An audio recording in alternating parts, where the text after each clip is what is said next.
moi, je m'appelle Ngone Ndour, Madame Kouyaté. Donc, je suis la directrice de Prince Art.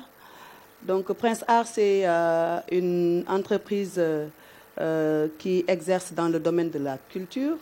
Nous faisons de la production musicale. C'est nous qui produisons les Pape Diouf, Aïda Samb, Birahim, Ousmane Gangué et Alioune Mbaye qui nous a rejoints cette année, et beaucoup d'autres jeunes qui vont venir. Donc, nous faisons également le management d'artistes. C'est nous qui gérons aussi leur carrière artistique.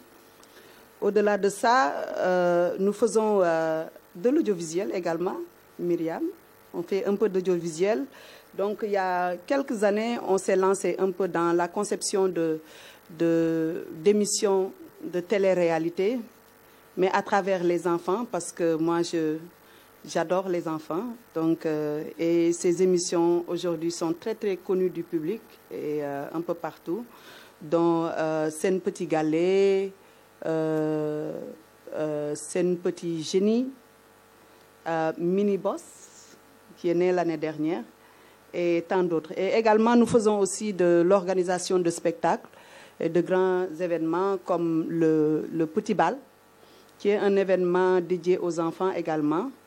Et on fait aussi, il y a un événement qu'on fait depuis pratiquement presque 3 ans qui s'appelle le Grand Béguet avec un de nos artistes phares, Pape Diouf, et qui a connu un très grand succès. On l'a transporté à Paris, on a rempli la salle du Zénith avec plus de 6000 personnes. Il y avait beaucoup de monde dehors également.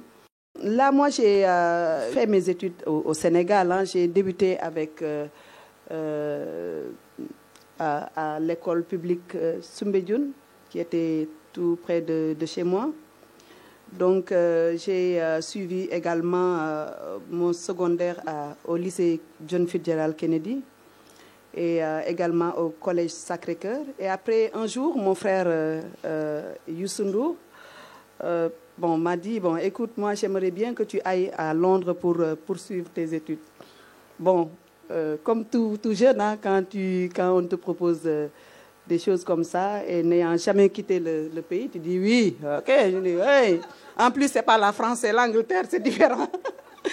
Donc, je me suis dit, ok, c'est magnifique. Mais quand même, moi, dans ma tête, j'ai jamais voulu rester à l'étranger, jamais, parce que je suis quelqu'un qui aime beaucoup son pays. Donc, voilà, je lui ai dit oui, et là, je suis partie. Et quand je suis arrivée, donc la première chose que j'ai eu à faire, c'est d'apprendre la langue, donc que j'aimais d'ailleurs quand j'étais à Dakar comme élève. Donc j'ai appris l'anglais. Après un jour, j'ai rencontré quelqu'un, un ami, qui était, disons, fan de Youssou Ndour, qui m'a parlé d'une école d'ingénieurs du son, en me disant que, écoute, tu es la sœur de Youssou Ndour, pourquoi ne pas faire le son? J'ai dit, quel son? Mon père va me tuer, quel son? Donc, je ne vais pas faire ça. Donc, il me dit non, j'ai fait cette formation-là, c'est vraiment magnifique. Et d'habitude, les femmes en Afrique, ils ne choisissent pas ces genres de métiers-là. Donc, il m'a convaincu. Je lui ai dit oui. Je lui ai dit, je ne sais pas comment, peut-être que mon frère va accepter parce qu'il est dans le milieu, mais avec mon père, ça va être un peu compliqué. Donc, je lui dis que si j'en parle à mon frère, il va se débrouiller pour convaincre Gorgui Elimandou. Là, j'en ai parlé à Youssou. Il m'a encouragé. Hein, il m'a dit, c'est magnifique, c'est génial. Donc, comme c'est lui qui paye tout, il m'a dit, Ngone, continue, c'est magnifique, je m'occupe du vieux. Donc là, après ça, j'ai fait la formation d'ingénieur du son. Donc, j'ai obtenu mon diplôme. Donc, après ça, j'ai appelé mon frère. Je lui ai dit, écoute, moi, je veux rentrer. Il me dit, tu es folle ou quoi? Tu rentres où? J'ai dit, moi, je veux rentrer. Je veux rentrer au Sénégal. Je n'aime pas rester ici, quoi. Il me dit, ah bon? Et Ngone, tu sais que si tu viens à Dakar, tu ne vas plus retourner en Europe. Oui. Je veux rentrer. Donc là, je suis rentrée au Sénégal. Ce que je voulais également un peu citer, c'est que quand j'étais à Londres en train de faire mes études, J'ai expérimenté un peu le domaine professionnel parce que comme c'est mon frère qui payait tout pour moi, c'était un peu ennuyant de rester, partir à l'école, revenir, dormir et ne rien faire. Donc un jour, je me suis dit, bon, pourquoi ne pas essayer de trouver un part-time job et essayer au moins de... Parce que comme j'aimais beaucoup la musique et que j'entendais les grandes stars venir à Londres jouer, j'aimais vraiment aller voir des concerts comme ça, comme les concerts de Michael Jackson. Ça, c'était un rêve pour moi, quoi. Étant fan de Michael Jackson et de beaucoup de stars américaines. Donc là, un jour, à côté du quartier où je logeais, il y avait un McDonald's qui était là-bas. Et je voyais quand même des jeunes qui étaient là-bas en train de travailler. Un jour, je suis passée devant et j'ai vu Help Wanted. J'ai hésité, je me suis dit, ben, attends, je vais entrer ici pour voir. Donc, je suis entrée, j'ai parlé avec le manager. Et bon, c'était OK. Il me dit, if you want, you can start now. Donc là, j'ai commencé. Là, c'était ma première expérience dans le domaine professionnel. Et là, au moins, l'argent que je gagnais me servait à acheter des billets de concert et un peu d'habits pour moi. Et ce qui m'a permis d'ailleurs à avoir beaucoup de concerts, comme les concerts de Michael Jackson, les Paul Simon, j'en ai vu beaucoup. Et un jour, après une sortie d'un de ses albums, j'avais initié